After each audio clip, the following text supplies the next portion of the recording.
하나님의 말씀 마가복음 1장 16절부터 18절까지 말씀을 보도록 하겠습니다. 마가복음 1장 16절부터 18절까지의 말씀입니다. 우리 함께 한 목소리로 읽겠습니다. 갈릴리 해변으로 지나가시다가 시몬과 그 형제 안드레가 바다에 그물을 던지는 것을 보시니 그들은 어부라. 예수께서 이르시되 나를 따라오라. 내가 너희로 사람을 낚는 어부가 되게 하리라 하시니 곧 그물을 버려두고 따르니라. 아멘. 최근에 목회자들한테 아주 인기 있는 동영상이 하나 있습니다. 저는 설교라고 생각을 하고요. 오늘은 제가 설교 두 편을 여러분과 함께 나눌 텐데 앞부분은 동영상으로 설교를 한번, 뒷부분은 우리가 함께 말씀을 나누겠습니다. 앞부분 동영상 설교는 충격적이실 테고요. 그리고 기분이 좋아지실 테고, 그리고 또 좀 심각해지실 가능성도 있습니다. 한번 동영상 설교를 먼저 한번 보실까요? 할머니, 내가 비디오에서 봤는데 김호준 목사님이 이랬어. 비디오 너무 감동이야.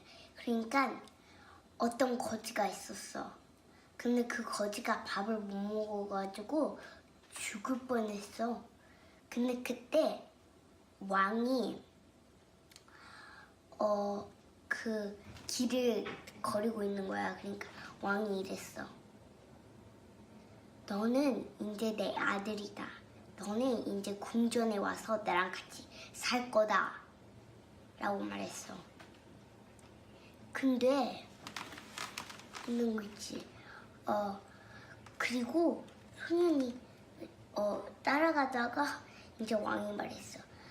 네가 나를 따라갈 거면 네가 있는 것을 다 버려야 돼. 다 버려. 왜냐면 그래서 소녀는 자기 물건들을 바라봤어. 먼저 깡통. 그 깡통이 없었다면 밥을 못 먹어. 굶어 죽을 뻔했어. 그 다음에 이제 담요를 봤어. 그렇게 바람이 불을 때 담요가 지켜줬지. 근데 그 담요랑 깡통을 버리라는 거야. 너무 심각하지 않아? 그리고 마지막 수저는 제일 아끼는 거였어. 수저가 없었으면 밥도 못 먹었을 거야. 수저를 가장 좋아했어. 근데 그거를 다 버려. 그러니까 왜 버려야 돼? 그냥 나랑 같이 궁궐에 갖고 가면 안 되냐고. 근데 왕의 생각 아니면 말은 바뀌지 않아. 안 돼. 다 버려야 돼.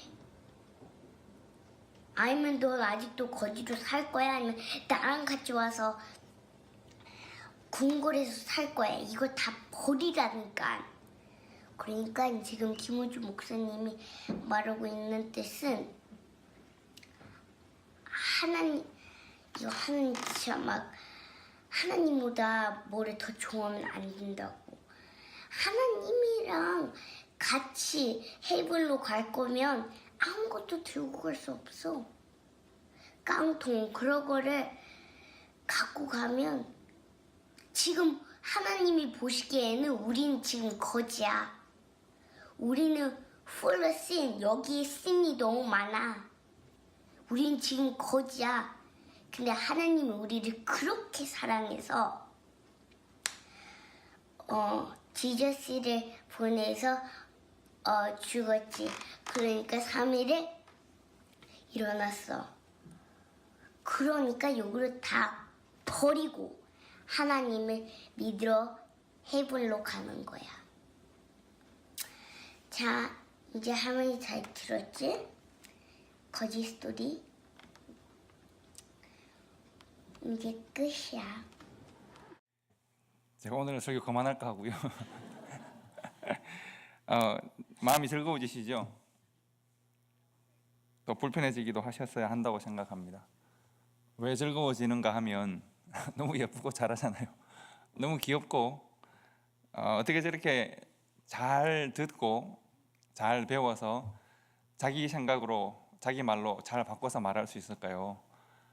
깡통 이런 거 할 때, 수저 이런 거 할 때 정말 놀랍지 않습니까? 아마 저렇게 잘 자라나면 좋은 스토리텔러가 될 것 같고 또 스토리 크리에이터도 될 것 같습니다. 자기가 받은 말씀을 자기 말로 잘 만들어서 이렇게 전할 수 있는 좋은 사람이 될 수 있기를 바랍니다. 그리고 왜 마음이 불편해질까요? 저는 불편해져야 한다고 생각을 하는 것은 이 아이가 전하는 아주 단순한 메시지 때문입니다. 메시지는 정말 단순합니다. 이 아이가 전하는 메시지의 제목은 거지 이야기입니다. 어떤 거지인가 하면 왕으로부터 아들로 부름을 받는 거지의 이야기입니다. 왕에게 선택되었습니다. 이 거지가 해결해야 될 문제가 뭔가 하면, 이 거지가 해결해야 될 당면한 문제는 뭔가 하면 편하고 익숙했던 가치로부터 결별하는 것입니다. 나에게 정말 편하고 익숙했던 가치들, 내가 벗어나면 안 될 것 같은 가치들로부터 내가 과연 벗어날 수 있을까 하는 것입니다. 나를 지켜주는 것 같고, 나를 이해해 주는 것 같고, 나를 입히고 먹였던 것들, 내가 그것 때문에 즐거웠고 보람되었던 것들로부터 과연 내가 자유로울 수 있을까, 그것들을 내려놓을 수 있을까 하는 고민을 우리가 해야 하기 때문에 그렇습니다. 2주 전에 3주 전에 여러분과 함께 말씀을 나누었는데, 교회에 대한 새로운 표현들이라는 제가 개념을 여러분들에게 설명을 드렸습니다. 그러니까 Fresh Expressions of Church라고 하는 개념이었습니다. 사실은 굉장히 맞는 말씀입니다. 왜냐하면 우리가 믿는 복음, 우리가 받은 예수 그리스도는 같습니다. 주님 오시는 날까지 변하지 않는 같은 개념이지만 사람이 바뀌고 나라가 바뀌고 시대가 바뀌고 문화가 바뀝니다. 지역이 바뀝니다. 복음이 계속 다른 옷을 입고 복음이 계속 전달되고 복음이 계속 나눠지고 있습니다. 우리가 살아가는 삶의 방식과 문화가 다른데, 그런데 우리는 교회에 대한 새로운 표현, 신앙의 새로운 옷을 입는 것을 두려워합니다. 왜냐하면 익숙하지 않기 때문에 그렇습니다. 편하고 익숙한 것에 대한 애착 때문에 새롭고 변화된 것들을 우리는 많이 두려워합니다. 이런 부분들에 대한 도전을 우리가 담대하고 당당하게 받고 우리 스스로가 변화의 주체가 될 수 있다면 참 좋습니다. 나아가서 우리 개인의 문제도 마찬가지입니다. 우리 개인의 신앙과 삶에 대한 문제도요, 마찬가지로 우리가 믿기 위하여, 선택하기 위하여, 얻기 위하여 내려놓고 버려야 하는 것이 있습니다. 아마도 이 아이 할머니가, 이 아이는 워싱턴에 있는 어느 교회를 섬기는 워싱턴 지구촌 교회 아이입니다. 워싱턴 지구촌 교회 아이고요. 아까 영어를 쓰잖아요. 그러니까 이 아이는 미국에 자란 아이가 한국에 있는 할머니에게 이제 예수 믿으라고 지금 하고 있는 내용입니다. 그리고 아마 그 교회 윤주학교 목사님이 설교를 아주 잘하시는 분이죠. 배운 대로 지금 전하고 있는 겁니다. 그런데 이 아이가 지금 전하는 메시지는 정말 너무 심플하지 않습니까? 이 할머니가, 내가 사랑하는 할머니가 예수를 믿지 못하는 이유가 있는 모양이죠. 그런데 이 아이에게서 그것은 아마도 할머니가 버리지 못하는 것들이 많다고 생각하는 것 같습니다. 버리지 못하고 포기하지 못하는 가치들, 미련들이 할머니에게 너무 많은 것처럼 느껴지니까요. 그래서 예수 믿으라고, 그것을 내려놓고 예수를 믿어야 하지 않겠냐고 이 아이가 할머니에게 아주 사랑스럽게 말하고 있습니다. 하지만 메시지는 강력합니다.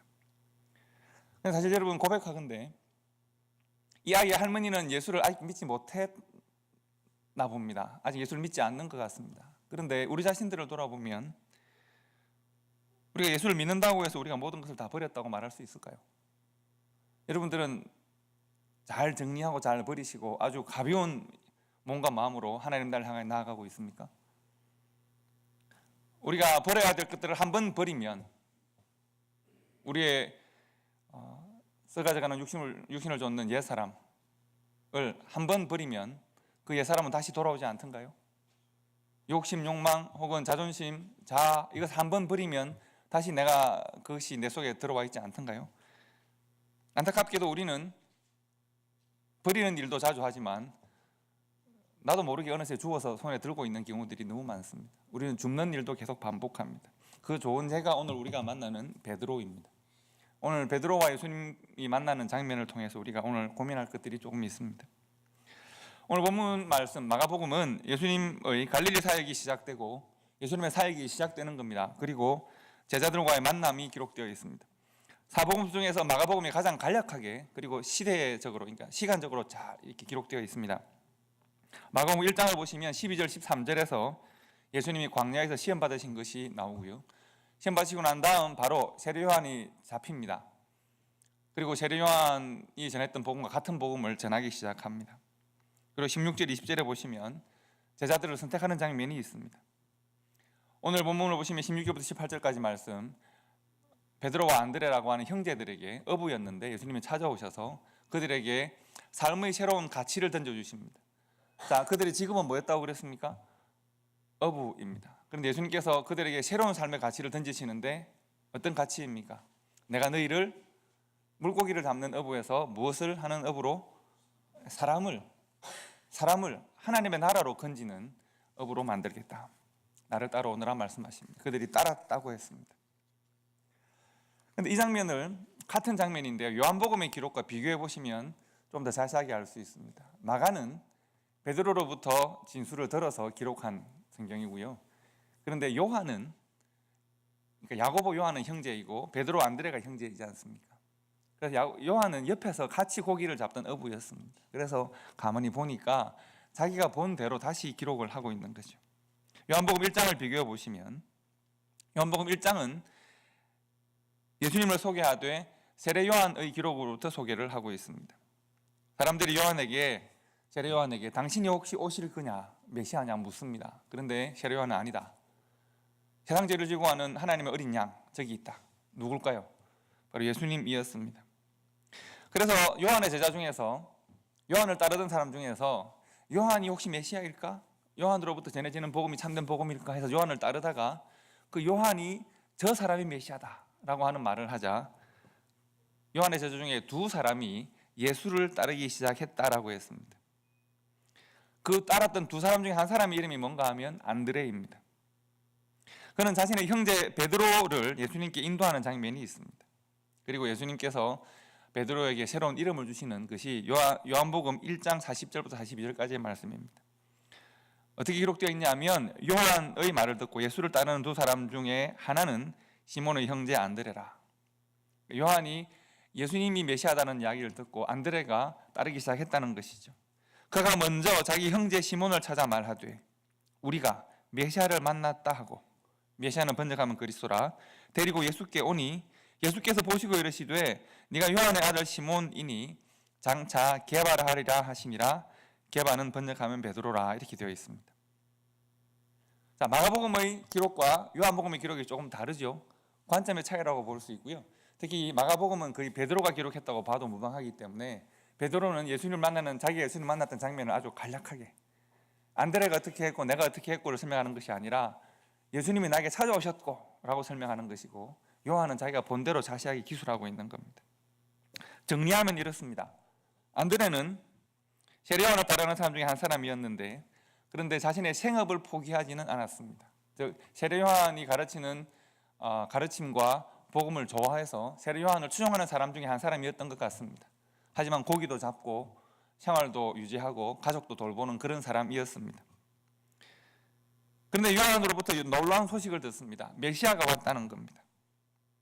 내가 사랑하고 존경하는 스승이 내가 메시아가 아니라 바로 저 사람이 메시아다. 그래서 그는 메시아를 따라가기로 결정합니다. 요한복음 1장 38절을 보시면 이제 스승이 말했던 그 예수에게 찾아가서 안드레가 묻습니다. 랍비 어디 계십니까? 하고 묻습니다. 이게 존재론적인 질문입니다. 랍비 어디 계십니까? 그러자 예수님께서 안드레에게 뭐라고 말씀하시냐 하면 와 보라 라고 말씀하십니다. 와서 과연 하나님의 진리가 어디 있는지를 와서 보라 라고 말씀합니다. 그래서 그날부터 안드레가 예수님을 따르기 시작합니다. 아직 제자가 된 것은 아닙니다. 그리고 확신을 얻은 안드레가, 예수와 지내보고 난 다음 확신을 얻은 안드레가 자기의 형이었던 베드로를 데리고 예수님께로 갑니다. 형제를 데리고 가는 것이죠. 근데 베드로 또한 아마도 진리에 갈급했던 사람인 것 같고 베드로 또한 예수에 대한 소식을 익히 들었던 사람입니다. 마가복음에서 예수님께서 갈릴리로 지나가시던 길인 것도 맞고 요한복음에서 그들이 예수님을 만난 것도 맞습니다. 그리고 예수님은 그 형제들에게 사람을 낚는 어부라고 하는 새로운 삶의 비전, 삶의 목표를 그들에게 허락하십니다. 사람을 낚는 어부가 되게 하리라, 나를 따르라고 합니다. 그들이 따르기로 결정합니다.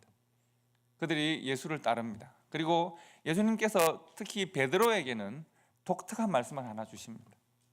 네가 요한의 아들 시몬인데 장차 게바, 즉 베드로라고 불릴 것이다. 시몬인데 베드로라고 불릴 것이다. 이렇게 말씀합니다. 유대인들의 이름에는 의미가 있습니다. 마가복음 1장을 보시면 또 요한복음 1장 또 누가복음을 보시면 예수님이 제자를 선택하시는 과정이 나옵니다. 즉 야고보와 요한이 함께 제자로 선택되고 베드로와 안드레가 제자로 선택되고 빌립과 나다나엘이 제자로 선택되는 과정이 있습니다. 그들이 제자로 선택되는 과정에서 복음서에서 잊지 않고 기록하는 것이 하나 있는데 제자로 선택되는 그 사람들이 어떤 과정을 통해서 제자가 되는가, 그 과정을 아주 단순화시키면 오늘 말씀에도 나오는데 18절에 보시면 곧 그물은 버려두고 예수는 따른다고 했습니다. 요한복음이나 다른 복음서에 보면 배와 그물과 가족은 버려두고 예수는 따른다고 했습니다. 즉 그들이 제자가 되는 과정에서 이 단계를 아주 단순화시켜 두 가지 단계로 나누면 그 두 가지 단계가 동시에 일어나는 것은 하나는 버려둠, 내려놓음, 포기함이 있는가 하면 그 반대편에는 따름, 선택함, 추구함 이런 것이 다른 편에 있습니다. 이 두 가지 일이 함께 일어납니다. 버리지 못하면 따를 수 없는 것이고 내려놓지 못하면 선택할 수가 없습니다. 선택하기 위해서, 따르기 위해서, 추구하기 위해서 내려놓고 버려두고 돌아서야 하는 것, 그것이 예수님의 제자들이 예수 그리스도를 따라서 제자가 되는 과정에서 반드시 일어나야 되는 일이었습니다. 그리고 이 두 가지 일이 상징적으로 잘 보여지는 것이 우리가 사랑하는 예수님의 제자 베드로입니다. 제가 좀 전에 우리가 사랑하는 예수님의 제자 베드로라고 했는데 동의하십니까? 동의한다고 지금 격렬하게 반응을 보이고 있는 예수님의 제자, 우리가 사랑하는, 왜 베드로가 사랑스러운가 하면 우리보다 그렇게 많이 잘나지가 않아서, 내 친구 같아서, 친숙해서, 참 실수 잘하고 참 허점 많은 사람이어서 그렇습니다. 베드로가 좋은 이유는 베드로가 뛰어난 사람이어서가 아니라 참 인간적이다 이 사람, 이렇게 실수를 자주 하고 이렇게 좀 못난 모습도 자주 보이네 하기 때문에 그렇습니다. 시몬이라는 이름부터가 그렇습니다. 여러분 예수님 시대에는 시몬이라는 이름이 흔한 이름이었습니다. 예수님께서 네가 지금은 시몬이라 불리지만 앞으로는 베드로라 불릴 것이다 라고 말씀하셨는데요.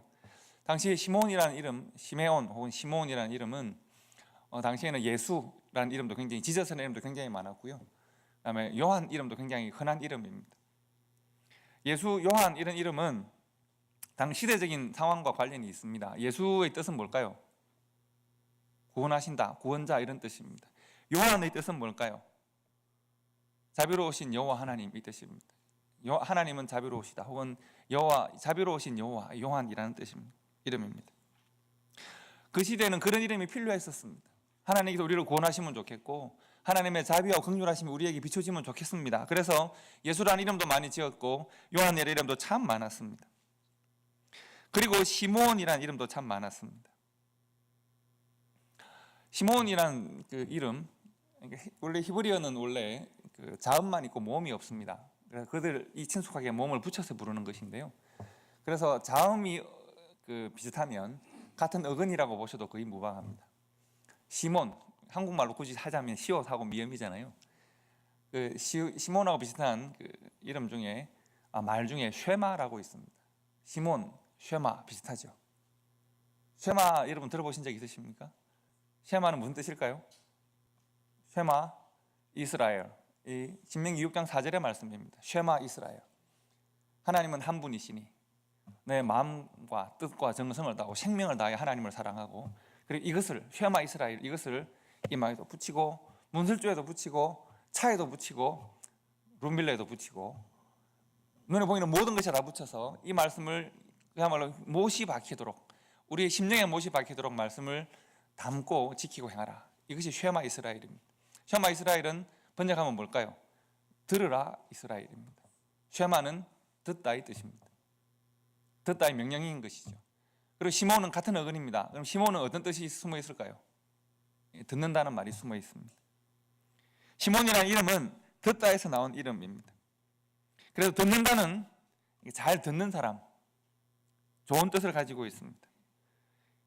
그리고 시몬은 그 자기 이름대로 하는 것 같습니다. 시몬은 자기 형제의 말을 듣고 예수님께 와서 예수를 만나고, 예수님께서 사람 낚는 어부가 되자 말씀하시니까 그 말씀을 듣고 예수님을 따릅니다. 시몬은 예수님의 가르침을 잘 듣고 성경에서 가장 아름다운 신앙을 고백합니다. 마태복음 16장 16절에서 뭐라고 고백하죠? 주는 그리스도시요 살아계신 하나님의 아들입니다. 어떻게 듣지 않고 이 말을 할 수 있겠습니까? 시몬은 잘 듣는 사람이었습니다. 잘 듣고 잘 따르는 사람입니다. 좋은 쪽인 것이죠. 그러나 만약에 잘 듣고 잘 따르는 것은 참 좋은 일인데, 아무 말이나 잘 듣고 잘 따르면 어떻게 될까요? 그러니까 이 말을 잘 듣고 따르는 건 좋은 일인데, 아니 저 말도 잘 듣고 따르고 저 말도 잘 듣고 따르고, 누가 이렇게 하면 그게 맞나 보다, 이렇게 되면 어떻게 하지? 저렇게 하면 어떻게 할까? 수많은 걱정과 염려로 밤을 지새우는 사람이면 어떻게 할까요?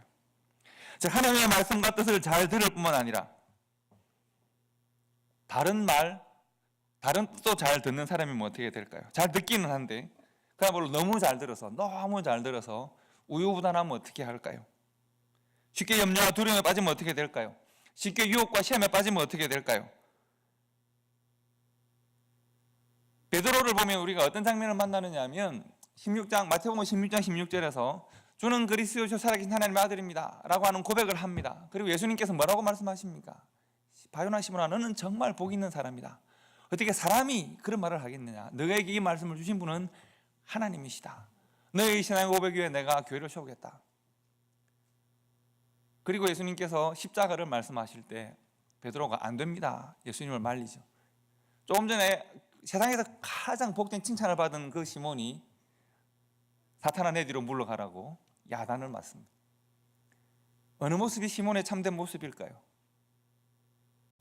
너에게 이 말을 주신 분은 하나님이시다, 너가 하나님의 인도함을 받는구나 라고 하는 칭찬이 시몬일까요? 사탄아 내 뒤로 썩 물러가라, 너는 나로 하여금 하나님의 뜻에 순종하지 못하게 하는 일을 한다 라고 하는 이 모습이 시몬의 모습일까요? 요거 1번, 2번 어느 쪽이십니까? 시몬은 어느 시몬이 진짜 시몬일까요? 시몬은 이런 모습을 그냥 이 장면에만 보여주는 것은 아닙니다. 저는 제가 이 폭풍 이는 바다 위에 시몬이 무리를 걷는 장면을 몇 번 설명한 적이 있습니다. 저는 이게 정말 기가 막힌 일이라고 생각합니다. 풍랑이 이는 바다에서 어부였던 이 예수님의 제자들이 배를 붙들고 두려워하고 있습니다. 곧 배가 깨질 것 같고 물에 빠질 것 같습니다. 그래서 모두가 다 두려워하고 있는데 저 먼 곳에서 누가 무리를 걸어오는 장면을 보는 거죠. 베드로가 가장 먼저 알아챘습니다. 다른 제자들이 유령이다, 귀신이다 막 이러는데 무리를 걸어오니까 베드로가 예수님이라는 것을 발견합니다. 주님이시면 나로 하여금 이 바다를 걷게 해주십시오. 예수님처럼 나도 걷게 해주십시오. 예수님께서 뭐라고 그러실까요? 야, 이 무리를 걷는 게 얼마나 힘든지 아니? 이렇게 말씀하시는 것이 아니라 아주 단순하게 오라고 하십니다. 오너라 라고 했을 때 베드로가 무리를 걸으려고 하면 적어도 참 부력이 있어야 되고 어떤 걸 고민을 해야 되는데 베드로가 듣습니다. 예수님의 말씀을 그저 듣고 그 말씀대로 순종합니다. 저는 그 한 걸음이 얼마나 힘들까요? 그 배 위에서 풍랑이 있는 그 몰아치는 물에 한 걸음 내딛는 것이 얼마나 힘들까요? 정말 큰 믿음 아닐까요? 여러분 이렇게 디뎠는데 쑥 내려가서 끝을 모르는 바다에 빠질 수도 있잖아요. 쑥 내려갈 수 있잖아요. 그런데 그 한 걸음을 땅 하고 내딛는 그것은 대단한 믿음 아닐까요? 그래서 베드로가 어떻게 했습니까? 무리를 걸었다고 했습니다. 복음을 듣고 그리스도의 부르심을 받고 한 걸음 물 위로 내디딘 것입니다. 이것이 베드로의 모습입니다. 베드로는 잘 듣는 사람입니다. 그리고 한 걸음 두 걸음 예수를 향해 나가다가 또 다른 소리가 들리기 시작합니다. 어떤 소리가 들렸을까요? 파도 치는 소리, 바람 부는 소리. 베드로가 파도를 보고 두려워하는 순간 그가 물에 빠지기 시작했다고 했습니다. 베드로가 한 음성, 예수 그리스도의 부르시는 음성만 듣고 무리를 걸었다면 그는 예수님께 가서 예수님의 손을 잡았을 것입니다. 그런데 베드로가 파도를 봅니다. 그 소리를 듣습니다. 세상의 소리를 듣습니다. 물속에 빠져들어갑니다. 예수님께서 베드로에게 뭐라고 말씀하시냐 하면 베드로의 손을 붙들고 건져주시면서 예수님은 여전히 물 위를 걸으시면서 믿음의 적은 자여 왜 의심하고 두려워했느냐. 다른 말로 하면 왜 내 음성, 내 뜻만 듣지 않고 왜 다른 음성, 다른 뜻을 너의 마음에 넣어두었는가. 왜 다른 소리를 듣는가입니다.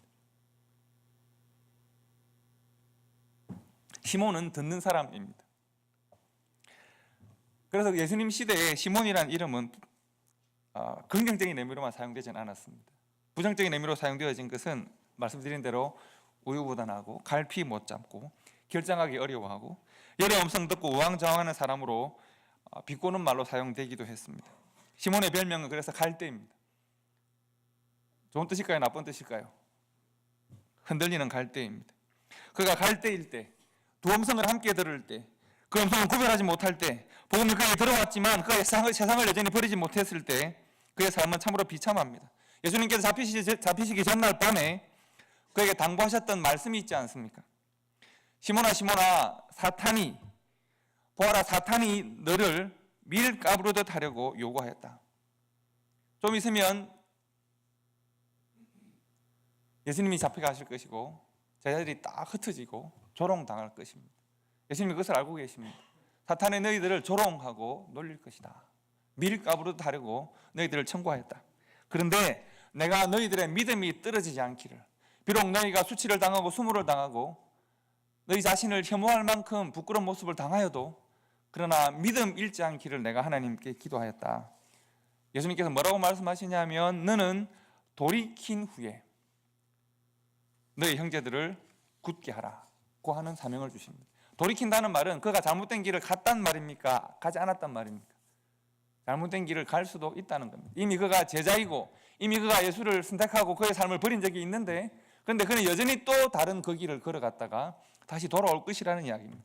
우리 주님께서 그가 그에게 말씀하시기를 너는 돌이킨 후에 너희가 돌아온 발걸음만큼 너희 상처가 굳어지고 나의 관계가 굳건해져서 너희 형제들을 돕는 사람이 되라. 너희 형제들 또한 너처럼 연약하고 너처럼 흔들릴 것이고 너처럼 버리고 죽는 일을 반복할 것이니까 너희 형제들을 굳게 하라.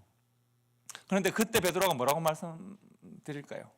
베드로가 그때 뭐라고 말하느냐 하면 주님 내가 주와 함께 옥에도 가고 죽는 때까지도 가겠습니다. 이미 저는 내 마음이 굳건해졌는데 주님과 함께 죽기를 각오합니다. 이렇게 베드로가 고백합니다. 예수님께서 뭐라고 말씀하시죠? 유명한 말입니다. 그 다음 말은 바로 네가 오늘 밤에 닭 울기 전에 3번 나를 모른다고 부인할 것이다 말씀합니다. 예수님께서 베드로의 연약함을, 베드로의 버림과 선택을 반복하는 이 일들을 알고 계십니까? 모릅니까? 예수님이 잘 알고 계십니다. 예수님께서 거듭 그에게 말씀하시는 것 우리가 들어야 하고 그가 들어야 하고 우리가 들어야 합니다. 예수님께서 시몬인 그를 베드로로 만들기를 원하십니다. 베드로의 뜻은 뭘까요? 여러분과 제가 잘 아는 것처럼 베드로의 뜻은 바로 반석입니다. 그의 반석과도 같은 믿음 위에 신앙의 고백 위에 교회가 설 것입니다.